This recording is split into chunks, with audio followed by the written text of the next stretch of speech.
साहिब बनगी। आइए मित्रों, आप सभी का हमारे YouTube चैनल शीतल शब्द कबीर का पर बहुत बहुत साधुवाद।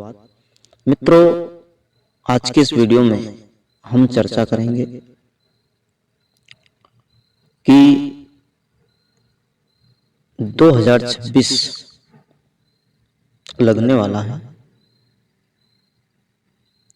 और 2025 समाप्ति की ओर है। मित्रों, तो हमें 2026 में हमारे जीवन में, हमारे दैनिक कार्यों में क्या बदलाव करना है ताकि हमारा जीवन सुखमय बन सके व हम साहिब व हमारे बीच में जो दूरियां हैं उसे मिटा सके। इससे क्या प्रयास करें? तो आइए मित्रों, जानते हैं कि आखिर किस प्रकार से साहिब और हमारे बीच की दूरी कम हो और हमारे कुछ दैनिक कार्यों पर नजर डालते हैं। मित्रों, सर्वप्रथम हम चर्चा करते हैं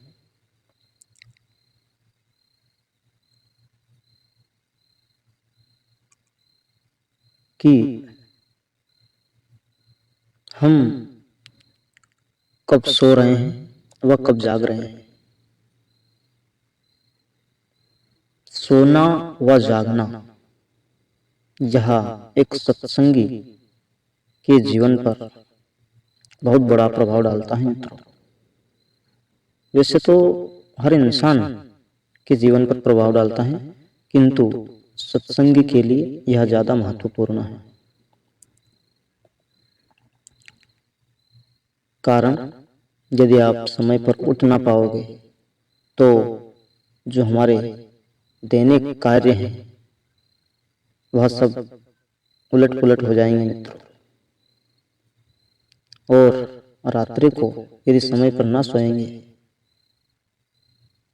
तो वह भी हमारे लिए घातक है। क्योंकि मित्रों,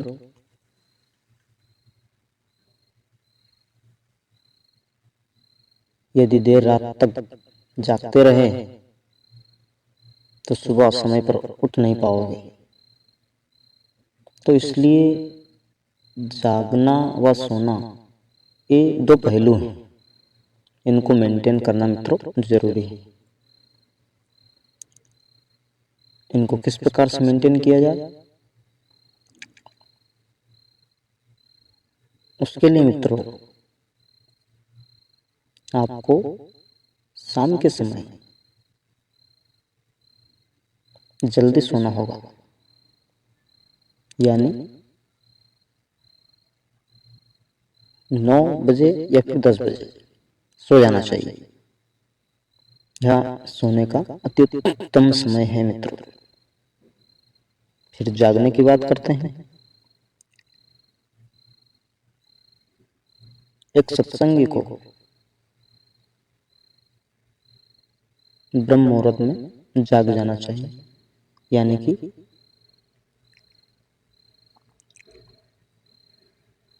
4:30 से 5 के बीच में जाग जाना चाहिए। इससे आम आदमी भी जाग सकता है, अमृत वेला में कोई बुराई नहीं है। किंतु एक सत्संगी को इस समय जागना ही जागना है, और ना जाग सको तो कम से कम सूर्य उदय ना हो उसके पहले सैया छोड़ देनी चाहिए, यानी कि उड़ जाना चाहिए। और यदि अमृत वेला में जागते हो, उठते हो, तो मित्रों साहिब का हमसे जो बन पड़े भजन सुमरन हम कर सकते हैं। भजन में बैठ सकते हैं, सुमरन में बैठ सकते हैं, क्योंकि उस समय प्रकृति का वातावरण शांत रहता है। हमारे आसपास भी सभी लोग सोए रहते हैं, कोई कोलाहल नहीं होता है। तो मित्रों, जो यह अमृत वेला का समय है, ब्रह्म मुहूर्त का समय है, अति उत्तम माना गया है भजन सुमरन के लिए, क्योंकि इसमें ध्यान गहरा बैठता है, एकाग्रता जल्द ही प्राप्त होती है और गहरा ध्यान लगता है। तो हम उस साहेब का जो हम भजन सुमरन कर रहे हैं, इस समय यदि आप भजन सुमरन करोगे मित्रों, तो जो हमारे और साहेब के बीच में जो दूरियां हैं वह कम होगी। और यदि मित्रों समय पर सोओगे नहीं तो फिर समय पर जाग भी नहीं पाओगे, फिर भजन सुमरन के लिए समय नहीं होता है। क्योंकि जो हमारे दैनिक कार्य होते हैं उनकी व्यस्तता इतनी होती है मित्रों कि हम भजन सुमरन के लिए समय ही नहीं निकाल पाते हैं, और मन निकालने ही नहीं देता है। तो इसलिए मित्रों समय पर सोए और समय पर जागे। यदि आप समय पर सो पाओगे तो समय पर उठ भी पाओगे। बात करते हैं मित्रों जागने व सोने में एक और पहलू है मित्रों, वह है हमारे भोजन का। रात्रि के समय मित्रों भोजन कम से कम करें, क्योंकि रात्रि को हमें कोई भी भारी कार्य नहीं करना होता है, केवल सोना होता है। यदि भोजन कम किया जाए तो वह अमृत के समान है मित्रों, और यदि ज्यादा किया जाएगा तो वह जहर के समान है। अन्न का भी नशा आता है मित्रों, तो इसलिए रात्रि का भोजन कम करें, ताकि सुबह हम समय पर जाग सके, उस परमेश्वर, उस परम पिता परमात्मा परमेश्वर का चिंतन कर सके, भजन सुमरन कर सके। इससे अगले विषय पर हम बात करते हैं मित्रों। एक सत्संगी के लिए कुछ नियम है मित्रों। नियम इस प्रकार है। पहला नियम है मित्रों, एक सत्संगी को सदा सत्य बोलना चाहिए, झूठ कभी भी नहीं बोलना चाहिए। झूठ का सहारा कब लिया जाए? जब किसी की जान पर आन पड़े, जब किसी के प्राण संकट में हो, तब बोला गया झूठ भी सत्य माना जाए। तो इसलिए मित्रों सदा सत्य बोले। दूसरा नियम मित्रों,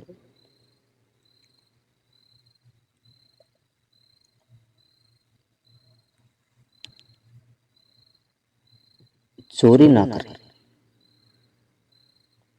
मेहनत करें, अपनी मेहनत का कमाया है खाएं, वो अपने परिवार को खिलाएं। तीसरा नियम मित्रों, शराब ना पिए। क्योंकि मित्रों यदि आप हम कोई भी हुआ मजदूरी करते हैं, मानो कि हम एक दिन का 400 रुपये, 500 रुपये या 300 रुपये मजदूरी करके लेकर आए, और वह पैसा यार दोस्तों के साथ बैठ कर के शराब पी करके उड़ा दिया, तो हम अपने परिवार का भरण पोषण किस प्रकार से करेंगे मित्रों? यदि वही 300 रुपये का सामान हम घर में लाते मित्रों, तो उससे हमारे पूरे परिवार का भरण पोषण होता। तो इसलिए मित्रों नशे से बचे, शराब ना पी, क्योंकि यह हमारे शरीर के लिए हानिकारक है, हमारे परिवार के लिए भी हानिकारक है, और समाज के लिए भी हानिकारक है। तो नशा मित्रों किसी भी प्रकार का ना करें। चौथा नियम है मित्रों, पर स्त्री गमन ना करें।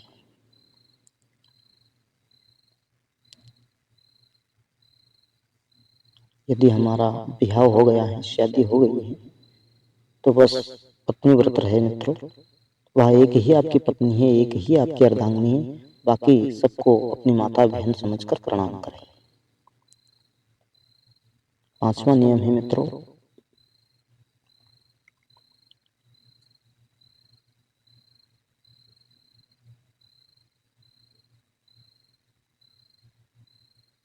मांस न खाए।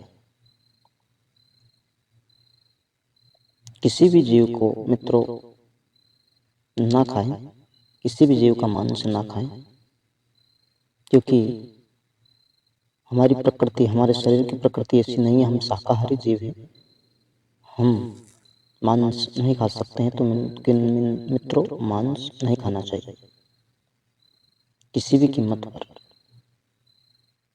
यदि हम किसी का शरीर खा रहे हैं मित्रों, एक विचार करें, तो फिर हम मानव ही ना हुए मित्रों, हम तो फिर राक्षस की श्रेणी में आ जाएंगे। तो मित्रों मांस ना खाएं। छठा नियम है मित्रों, जुआ ना खेले, सट्टा ना खेले। यदि इसके विषय में जानना है मित्रों तो आप महाभारत में एक प्रसंग आता है, मामा शकुनी व दुर्योधन ने मिल करके पांडवों का सर्वस्व हर लिया था। वह पांडवों ने मित्रों अपना राजपाट खो दिया, स्वयं को जुए में हार गए, वह अपनी पत्नी द्रौपदी को भी दांव पर लगा दिया, उसे भी हार गए थे। तो मित्रों जुआ अच्छी वस्तु नहीं है, जुआ ना खेले। वह सातवां नियम है मित्रों, अपने हक का खाए, अपनी कमाई का खाए मित्रों, वो अपने परिवार को भी अपने कमाई का खिलाएं, वह सत्य मार्ग पर अग्रसर रहे। तो ये कुछ नियम थे मित्रों जो एक सत्संगी के लिए इनकी पालना करना अति आवश्यक है। यदि सत्संगी इन नियमों का पालन करता है तो वह ब्राह्मणों से भी सर्वश्रेष्ठ माना जाएगा मित्रों। वह उस परमेश्वर के दरबार में, उन साहिब के दरबार में जल्द ही पहुंचेगा। वह जो दूरियां हैं वह समाप्त हो जाएगी। अब बात करते हैं मित्रों संगति की, कि संगति किन लोगों की करनी चाहिए। तो मित्रों एक सत्संगी को केवल एक सत्संगी की ही संगति करनी चाहिए, ना कि चोर की, ना कि शराबी की, ना कि व्यभिचारी पुरुष की, ना गंदे विचारों से जो ग्रस्त मानव है, ना उनकी संगति। केवल मित्रों सत्संगी को सत्संगी की ही करनी है, क्योंकि साहब कबीर ने एक जगह पर कहा है, ये जिस संगत से कुल उपजे और कुसंगत कुल जाए, और सत्संग के पर ताप से तो कागहंस बन जा। जी हाँ मित्रों, सत्संग में वह शक्ति है, वह पावर है जो काग को भी हंस बना सकता है। तो इसलिए मित्रों एक सत्संगी को केवल एक सत्संगी का ही संग करना चाहिए।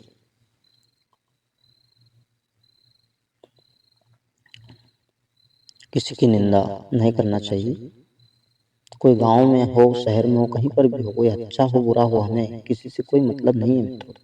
इसलिए हमें किसी की भी निंदा नहीं करनी है, हमें अपने कार्य से मतलब रखना है। दूसरा क्या कर रहा है, दूसरा क्या खा पी रहा है, क्या कर्म कर रहा है, उनसे हमें कोई लेना देना नहीं है मित्रों। यदि कोई हमारी बात मानता है, आपकी बात मानता है, तो उससे केवल, यदि कोई गलत रास्ते जा रहा है, गलत कार्य कर रहा है, तो आप उसे एक बार समझा सकते हो। अन्यथा अपने कार्य से मतलब रखे, ना कि दूसरे के कार्य से। इसलिए मित्रों किसी की निंदा हमें नहीं करनी है।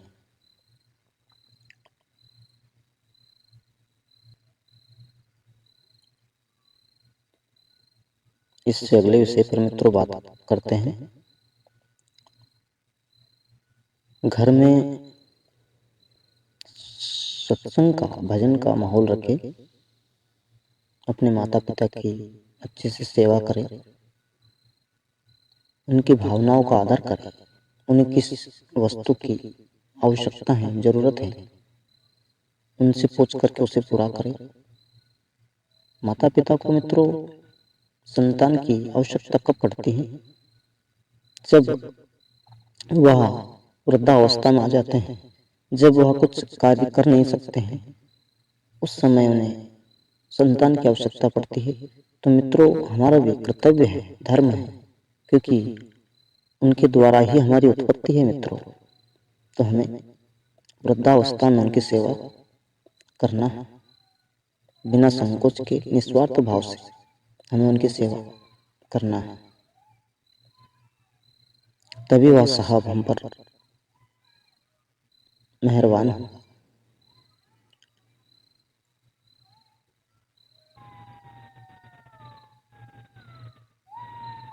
इससे अगले विषय पर हम चर्चा करते हैं मित्रों।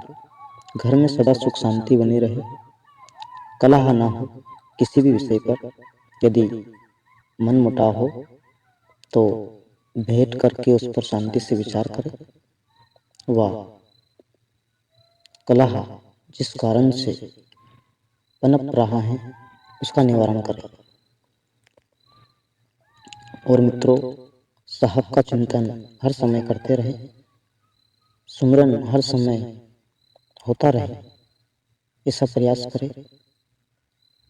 जागत सोवत सुमरन करें, चलते फिरते सुमरन करें, खाते पीते सुमरन करें। श्वासों में तुम क्या सुमर रहे हो, आपके पास में बैठे कोई व्यक्ति उसे भी पता ना चले, इस विधि से सुमरन करें मित्र। क्योंकि हमारे मन को आदत है सोचने की, तो मित्रों क्यों ना उस सोचने की आदत का हम भरपूर आनंद लें, फायदा उठाएं, लाभ उठाएं। उस आदत में हम सुमरन जोड़ दें मित्रों। बाकी जो सोचता है मन की, उससे हमें लड़ाई है, उससे हमें मित्रता है, उसका लेना है, उसको इतने पैसे देने हैं, ये कार्य करना है, वो कार्य करना है, ये कर लेंगे, वो कर लेंगे, ऐसा कर लेंगे, वैसा कर लेंगे। तो इन सब की जगह पर मित्रों सुमरन को रखिए, उस परमेश्वर को रखिए, वह सब कार्य आपके संपन्न करेगा। तो मित्रों 2026 के लिए यह प्रमुख विषयों पर जो हमने चर्चा की उन पर ध्यान दें, व उस परमेश्वर का चिंतन करते रहे, भजन करते रहे, ताकि आपका जीवन कृतार्थ हो, मंगलमय हो। और जो ये नव वर्ष आ रहा है मित्रों, आप सभी इसकी हार्दिक हार्दिक शुभकामनाएं और साहेब से प्रार्थना करते हैं कि आप सबका जीवन सुखमय हो। व भजन सुमरन तो मित्रों करना ही करना है। इसमें हमें एक दिन भी उस परमेश्वर को भूलना नहीं है जिन्होंने हमें मानव जीवन प्रदान किया है। क्योंकि मित्रों यह समय बार बार नहीं आएगा। जो हमें मानव जीवन मिला है मित्रों, उसका भरपूर आनंद ले, उस परमेश्वर का भजन सुमरन करे। इसी में सारे बाकी सब निसार हैं। क्योंकि साहब ने एक जगह नहीं अनेक जगह पर अपनी वाणी में कहा है मित्रों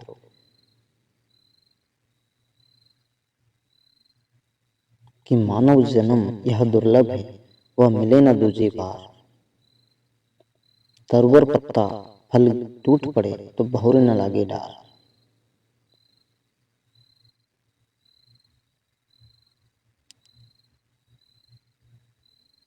पानी केरा बुलबुला असमानस की जान, देखत ही छुप जाएगा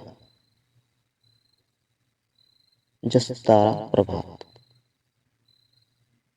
तो मित्रों साहब ने एक नहीं अनेक वाणियों के माध्यम से, अपने शब्दों के माध्यम से मानव मात्र को समझाया है, प्राणी मात्र को समझाया है। नहीं तो मित्रों साहब का एक चेतावनी भजन है कि घना रे दिन सो लियो रे, अब तू जाग मुसाफिर जाग। पहला सोयो माता के गर्भ में, औंधे मुक्त झूला। खोल किया था भजन करूँ बाहर आकर भूला। जन्म थारो हो गयो रे, अब तू जाग मुसाफिर जाग। दूसरे शब्द में कहा है मित्रों कि दूजे सोयो माता की गोद में, दूध पिया मुस्काया। बहन भुआजी थारा लाड़ लड़ावे, झूला दिया भला, बंधा थारो हो गयो रे, अब तू जाग मुसाफिर जा। तीसरे शब्द में कहा है मित्रों, तीजे सोयो तेरिया की सेज पे, गले में बैया डाली, मोहम्मद में भूली गयो तू, भूल गयो सब कोल, ब्याह थारो हो गयो रे, अब तू जाग मुसाफिर जा। और चौथे शब्द में कहा है मित्रों, चौथे सोयो तू जाय शमशाना, लंबा पैर पसार, कहे कबीर थारे जागन के रे, तू जाग्यो नहीं गंवार, मरण थारो हो गयो रे, अब तू जाग मुसाफिर जा।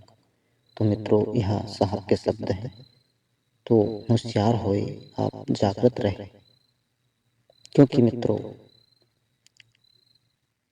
समय का कोई भरोसा नहीं कि कब पलटी मार जाए, श्वासा ऊपर की ऊपर रह जाए मित्रों या फिर नीचे की नीचे रह जाए। समय का कोई भरोसा नहीं है, तो समय को स्वर्णिम कहा गया है, सुनने के बराबर है समय, व्यर्थ न खोए मित्रों। तो मित्रों आशा करता हूँ आपको यह वीडियो पसंद आया होगा, और यदि यह वीडियो आपको पसंद आया हो तो मित्रों कृपया हमारे चैनल को सब्सक्राइब करें, वीडियो को लाइक करें। साहिब बंदगी।